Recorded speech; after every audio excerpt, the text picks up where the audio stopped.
Hi friends, இன்றைக்கி ஒரு சூப்பரான வத்த குழம்பு செய்யலாமா? நானுமே ஃபஸ்ட் டைம் ட்ரை பண்ணியிருக்கேன். ரொம்பவே சூப்பராக இருந்துச்சு, டேஸ்ட்டாக இருந்துச்சு. எப்படி செய்யலான்னு பார்க்கலாம் வாங்க. ஸ்க்ரீனில் காட்டியிருக்க பொருள் எல்லாமே அளவோடு கொடுத்துருக்கேன். அதே மாதிரி நீங்களும் சேர்த்துக்கோங்க. அதுக்கப்புறம் பார்த்திங்கன்னா ஒரு பொருளாக போட்டு அதை நல்லா ஸ்மெல் வர அளவுக்கு நல்லா வறுத்து அதை ஆற வச்சு பவுட்ரு பண்ணி எடுத்து வச்சுக்கலாம்.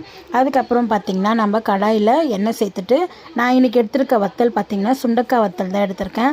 அதை ஒரு நிமிஷம் பார்த்திங்கன்னா நல்லா ஃப்ரை பண்ணி எடுத்து வச்சுக்கோங்க. அதே கடாயில் இன்னும் கொஞ்சம் எண்ணெய் ஊற்றிட்டு ஒரு 1.5 ஸ்பூன் அளவுக்கு கடுகு, கொஞ்சமாக வெந்தயம் சேர்த்துக்கோங்க. நிறைய சேர்த்தா கசப்பு தெரியும். அதுக்கப்புறம் ஒரு காஞ்ச மிளகா, கொஞ்சமாக பெருங்காயத்தூள், ஒரு 10 பல் பூண்டு, சின்ன வெங்காயம், அதுக்கப்புறம் கருவேப்பிலை சேர்த்துக்கோங்க. நான் சின்ன வெங்காயம் கட் பண்ணாமலே சேர்த்துருக்கேன். அப்படி உங்களுக்கு வேணும்னா 2 கூட கட் பண்ணி சேர்த்துக்கலாம். அது எல்லாமே வதங்குற நேரத்தில் நம்ம தக்காளி அரைச்சிக்கலாம்.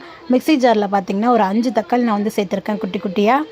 அதுக்கப்புறம் அதை அது கூட சேர்த்து நல்லா மிக்ஸ் பண்ணிவிட்டு மஞ்சத்தூள், அப்புறம் குழம்பு மிளகாத்தூள், தனியாத்தூள், இது 3மே சேர்த்துட்டு நல்லா மிக்ஸ் பண்ணி விட்டுக்கோங்க. பாருங்கள், இப்போவே பார்க்க எவ்வளோ நல்லா சூப்பராக திக்காக இருக்குது. அதுக்கப்புறம் பார்த்திங்கன்னா ஒரு லெமன் சைஸ் அளவுக்கு புளி எடுத்து நல்லா தண்ணியாக கரைச்சிக்கோங்க. அது கூடவே ஒரு 1/2 கப் அளவுக்கு நம்ம மிக்ஸி ஜார் கழுவின தண்ணியை சேர்த்துக்கலாம். இந்த டைமில் பார்த்திங்கன்னா உப்பு சேர்த்துக்கோங்க. உப்பு சேர்த்துட்டு அப்புறம் மூடி போட்டு ஒரு 5 நிமிஷம் நல்லா கொதிக்க விடுங்க. அது கொதிக்கிற கேப்பில் நம்ம அந்த பவுட்ரு பண்ணி எடுத்து வந்துடலாம். அதுக்கப்புறம் பார்த்திங்கன்னா இந்த டைமில் நல்லா கொதிக்கிற டைமில் நம்ம அரைச்சி வச்சுருக்க பவுட்ருக்கு பார்த்திங்களா, அது 2 ஸ்பூன் சேர்த்துட்டு நல்லா மிக்ஸ் பண்ணி விட்டு அந்த பவுடரோட பச்சை ஸ்மெல் போகிற அளவுக்கு நல்லா மூடி போட்டு வச்சுருங்க. அதுக்கப்புறம் இப்போ பாருங்கள், கொஞ்சம் நல்லா திக்காக ஆரம்பிச்சிடுச்சு.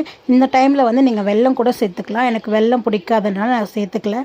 அப்புறம் நம்ம பொரித்து வச்சுருக்க சுண்டக்காய் வத்தல் எடுத்து அதில் சேர்த்துட்டு அப்புறம் ஒரு கொத்து ஃப்ரெஷ்ஷான கருவேப்பிலை எடுத்து சேர்த்துருங்க.